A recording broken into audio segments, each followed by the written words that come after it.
मुंबई, भारत की आर्थिक राजधानी, सपनों का शहर और गेटवे ऑफ इंडिया। यहां रोजाना लाखों लोग आते जाते हैं। कारोबार, पर्यटन, फिल्म इंडस्ट्री, नौकरियां, आयात, निर्यात, सब कुछ मुंबई से ही चलता है।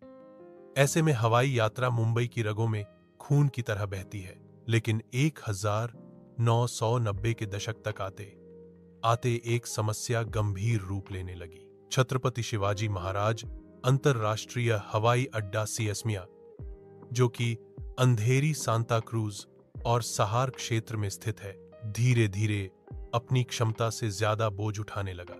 रनवे की क्षमता सीमित थी, यात्रियों की संख्या तेज से बढ़ रही थी। कार्गो और अंतरराष्ट्रीय उड़ानों का दबाव अलग था। उस समय अनुमान लगाया गया कि अगर मुंबई को वैश्विक व्यापार और टूरिज्म हब बनाए रखना है, तो सिर्फ एक हवाई अड्डे पर निर्भर रहना खतरनाक साबित होगा। यहीं से एक नए सपने ने जन्म लिया। मुंबई को दूसरा इंटरनेशनल एयरपोर्ट चाहिए। 1990 के दशक के मध्य में भारत की अर्थव्यवस्था तेजी से खुल रही थी। लिबरलाइजेशन, 1991 के बाद विदेशी निवेश, कंपनियों के मुख्यालय और अंतरराष्ट्रीय यात्रियों का प्रवाह बहुत बढ़ गया था। मुंबई, जो पहले से ही व्यापारिक केंद्र था, अचानक एशिया के बड़े ट्रांजिट हब की दौड़ में उतर आया। लेकिन समस्या यह थी कि एक सीमित भूमि, सीएसएमए चारों ओर से बसा हुआ है। एक तरफ अंधेरी के घनी बस्तियां, दूसरी तरफ जोगेश्वरी, घाटकोपर लिंक रोड और तीसरी तरफ पवई की पहाड़ियां। हवाई अड्डे का विस्तार भौगोलिक रूप से लगभग असंभव था। 2. रनवे की दिक्कत। मुंबई एयरपोर्ट में 2 रनवे हैं, लेकिन वे एक दूसरे को क्रॉस करते हैं। मतलब दोनों को एक साथ पूरी क्षमता से इस्तेमाल नहीं किया जा सकता। नतीजा, उड़ानें लगातार लेट, भीड़ बढ़ती जा रही। 3. यात्रियों की बाढ़। 1997-98 में सीएसएमए ने करीब 5 करोड़ यात्री संभाले, लेकिन अनुमान था कि 2015 तक यह संख्या 4-5 करोड़ से ऊपर हो जाएगी। 4. वैश्विक दबाव। दुबई, सिंगापुर, हांगकांग जैसे शहर तेजी से इंटरनेशनल एविएशन हब बन रहे थे। अगर मुंबई समय पर नया समाधान नहीं लाता, तो वह इस रेस से पिछड़ सकता था। इसीलिए केंद्र सरकार और महाराष्ट्र सरकार दोनों ने मिलकर यह तय किया कि मुंबई को एक ट्विन एयरपोर्ट सिस्टम चाहिए। 1997 में पहली बार औपचारिक तौर पर यह घोषणा हुई कि मुंबई का दबाव कम करने के लिए नावी मुंबई क्षेत्र में नया हवाई अड्डा बनाया जाएगा। क्यों नवी मुंबई? वहां ज्यादा खाली जमीन उपलब्ध थी। CIDCO, city and industrial development corporation, पहले से ही नवी मुंबई में योजनाबद्ध शहर बना रही थी। पानवेल, उल्वे और आसपास के क्षेत्र रेलवे और हाईवे से जुड़े थे। अरब सागर के पास होने से रनवे की दिशा और टेक ऑफ लैंडिंग की संभावनाएं बेहतर थीं। सरकार ने तकनीकी विशेषज्ञों से रिपोर्ट मंगवाई। कुछ संभावित लोकेशन सामने आए, रिवास, कल्याण, पानवेल, उल्वे। लेकिन शुरू से ही मुश्किलें सामने आने लगीं। यहां बड़े पैमाने पर मछुआरे समुदाय और किसान रहते थे। पूरा इलाका नदियों, खाड़ियों और मैंग्रोव जंगलों से घिरा था। जमीन अधिग्रहण आसान नहीं था, क्योंकि यह खार भूमि और खेती दोनों का मिश्रण था। 1997-98 में महाराष्ट्र सरकार ने आधिकारिक रूप से केंद्र को प्रस्ताव भेजा। सिविल एविएशन मिनिस्ट्री ने भी इस विचार का स्वागत किया, लेकिन साथ ही साफ कहा, इस प्रोजेक्ट के लिए पर्यावरणीय मंजूरी सबसे बड़ा मुद्दा होगी। सन 2000 तक योजना साफ होने लगी। प्रोजेक्ट की लागत लगभग 60 करोड़ रुपए उस समय का अनुमान। 2 रनवे, दोनों समानांतर, ताकि क्षमता दोगुनी हो सके। यात्री क्षमता, शुरुआती चरण में 20-25 मिलियन यात्री प्रति वर्ष। Agency, CIDCO, public private partnership model. सन 2000 आते सरकार को यह एहसास हो गया कि नवी मुंबई इंटरनेशनल एयरपोर्ट का सपना कागज पर बनाना जितना आसान था, जमीन पर उतारना उतना ही कठिन होगा। पानवेल और उल्वे का इलाका समुद्र से सटा हुआ है। यहाँ उल्वे नदी, घादी नदी और पानवेल क्रीक जैसी धाराएं हैं जो अरब सागर में जाकर मिलती हैं। ज्यादातर जमीन दलदली मार्शी लैंड, यहां विशाल मैंग्रोव जंगल फैले हुए थे। इसका मतलब था कि एयरपोर्ट बनाने के लिए नदियों की दिशा बदलनी होगी, दलदली जमीन को भरा जाएगा, मैंग्रोव्स का बड़ा हिस्सा काटना पड़ेगा। यानी शुरुआत से ही यह प्रोजेक्ट पर्यावरणीय विवाद की आग में था। मैंग्रोव जंगल नवी मुंबई और रायगढ़ के तटीय इलाके को बाढ़ और तूफान से बचाते हैं। इन्हें काटना मतलब पूरी पारिस्थितिकी को खतरे में डालना। नदियों का प्राकृतिक प्रवाह मोड़ने से पूरे इलाके में पानी भराव और जलवायु संकट पैदा हो सकता है। प्रसिद्ध पर्यावरणविद दिवंगत दत्ता स्वरूप और बाद में देबी गोइंका जैसे कार्यकर्ता लगातार इस प्रोजेक्ट का विरोध करते रहे। भूमि अधिग्रहण और स्थानीय जनता का संघर्ष। एयरपोर्ट की योजना के लिए चुनी गई जमीन पर लगभग 10 गांव बसे थे। इनमें उल्वे, तारघर, कोपार, वाघीवाली जैसे गांव शामिल थे।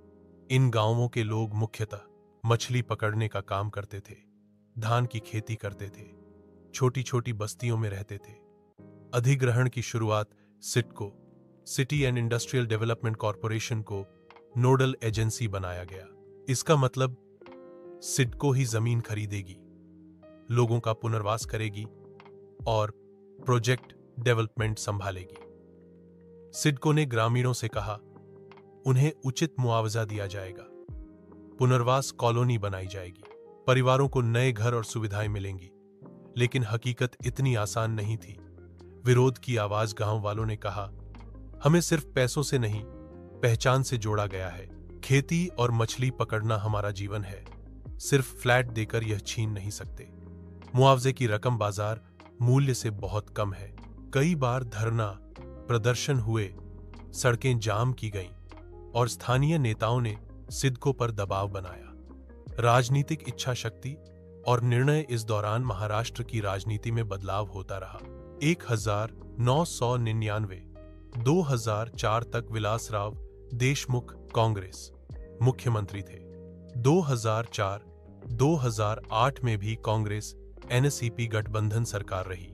हर सरकार ने यह माना कि एयरपोर्ट जरूरी है, लेकिन स्थानीय विरोध और पर्यावरण मंजूरी सबसे बड़ी अड़चन थी। केंद्र सरकार की भूमिका। सिविल एविएशन मिनिस्ट्री, केंद्रीय नागर विमानन मंत्रालय ने साफ कहा, मुंबई एयरपोर्ट ओवरलोडेड है। दूसरा, एयरपोर्ट तुरंत चाहिए, लेकिन पर्यावरणीय मंजूरी अनिवार्य है। प्रधानमंत्री स्तर पर चर्चा। 2006 में तत्कालीन प्रधानमंत्री डॉ.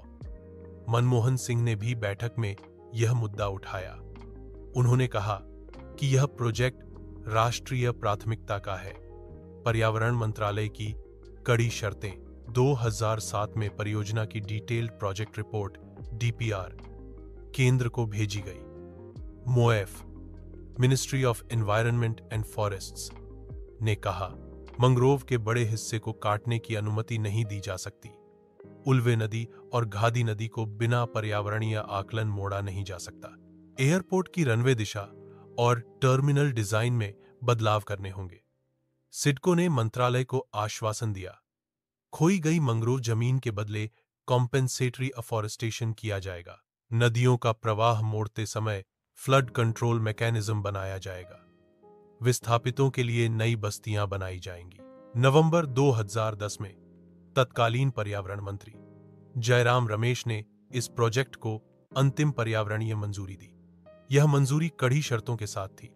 160 हेक्टेयर मैंग्रोव का संरक्षण, नदियों के प्रवाह को वैज्ञानिक तरीके से मोड़ना, विस्थापित परिवारों का पुनर्वास पूरा होने तक निर्माण नहीं शुरू करना।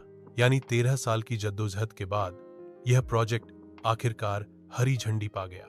सिडको की भूमिका। सिडको इस प्रोजेक्ट का स्पेशल प्लानिंग अथॉरिटी था।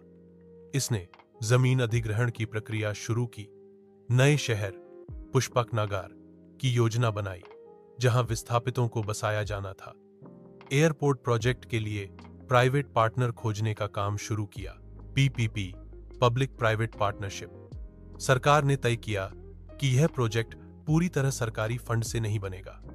74% हिस्सेदारी प्राइवेट पार्टनर की होगी, 26% हिस्सेदारी सीआईडीसीओ की होगी।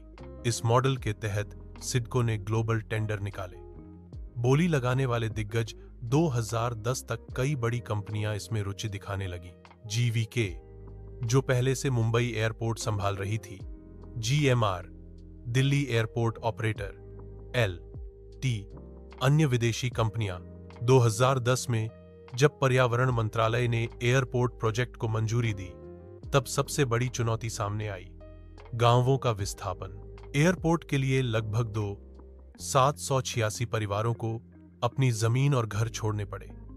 इनमें से ज्यादातर लोग मछुआरे थे, जिनकी पीढ़ियां खाड़ी और समुद्र पर निर्भर थीं। किसान थे, जो धान और सब्जियों की खेती करते थे, छोटे गांवों में अपनी संस्कृति और परंपरा के साथ रहते थे।